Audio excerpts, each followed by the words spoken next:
부끄러움을 당하지 않는 삶. 로마서 10장 11절 말씀. 성경에 이르되 누구든지 그를 믿는 자는 부끄러움을 당하지 아니하리라 하니. 부끄러움과 수치심은 서로 다른 감정이지만 종종 혼동되기도 합니다.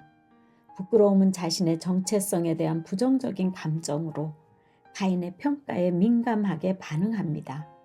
반면에 수치심은 특정 행동에 대해 책임감을 느끼고 이를 개선하려는 의지를 동반합니다.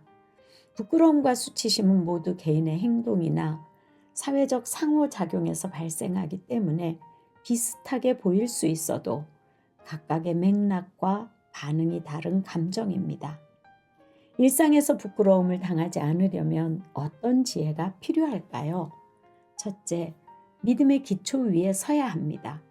세상은 우리에게 여러 가지를 요구하고 때로 믿음을 조롱하지만 우리가 결코 부끄러움을 당하지 않는 비결은 변하지 않는 진리 위에 우리의 믿음이 세워져 있기 때문입니다.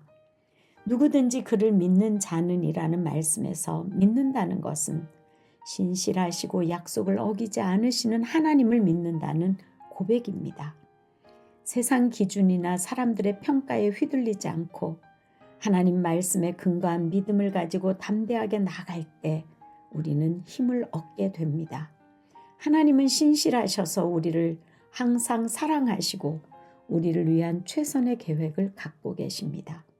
그러므로 우리는 하나님의 자녀라는 정체성을 마음에 품고 세상의 평가나 기준에 흔들리지 않으며 나는 하나님의 사랑받는 자녀라는 믿음으로 담대히 나아갈 때 외부의 평가에 마음 상하지 않고 부끄러움을 피할 수 있습니다. 둘째, 하나님과의 관계를 회복해야 합니다. 하나님과 올바른 관계를 유지할 때 우리 삶은 더욱 풍성하고 안정됩니다. 신앙의 기초가 흔들리면 세상의 어려움이나 유혹에 쉽게 무너질 수밖에 없습니다. 우리가 실수하거나 실패했을 때 부끄러움을 당하지 아니하리라 라는 말씀처럼 하나님은 우리를 회복시키고 새로운 기회를 주십니다. 하나님은 우리의 약점을 통해서도 일하시며 이를 통해 더욱 강한 믿음의 반석 위에 우리를 세워주십니다.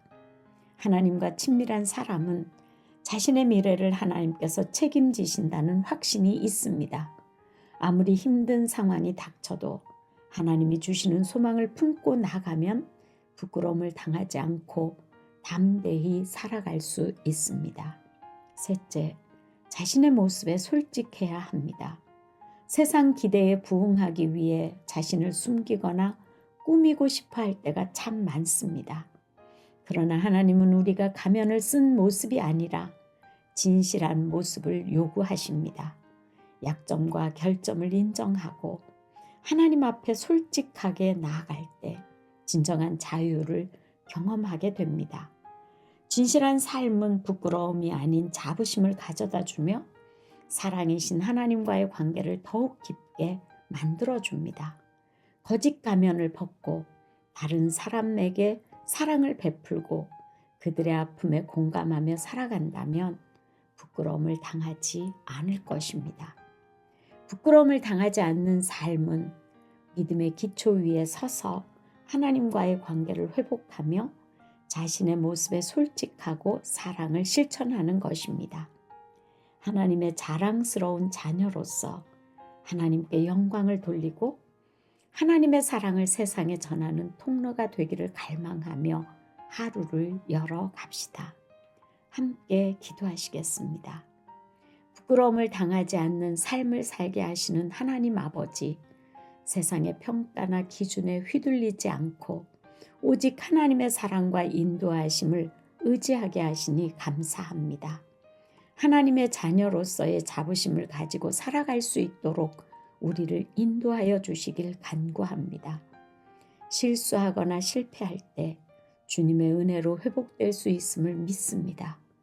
약점과 결점을 인정하게 하시고 그 속에서도 주님의 사랑이 우리를 감싸고 있음을 느끼게 하소서. 과거의 부끄러움이 아닌 주님 안에서 새로운 시작을 할 수 있도록 힘을 주소서. 예수님의 이름으로 기도합니다. 아멘. 하나님 앞에서 함께 하루를 열어가십시다. 부끄러움을 당하지 않게 하는 삶의 지혜를 얻었나요?